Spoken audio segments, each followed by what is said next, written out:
नमस्कार दोस्तों, world of Nikhilesh की और एक वीडियो में आपका स्वागत है। दोस्तों, ये दुनिया बहुत सारी रहस्यों से भरा पड़ा है। ऐसे ही एक रहस्यमय जगह में मैं आज आप लोगों को लेकर आया हूँ।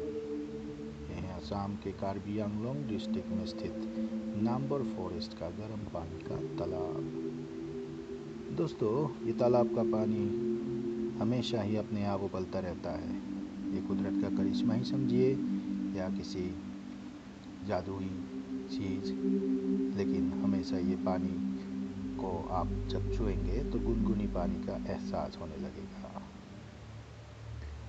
यहाँ के स्थानीय लोगों का मानना है कि ये पानी को छूने से या ये पानी को पीने से बहुत सारी बीमारियाँ ठीक हो जाते हैं।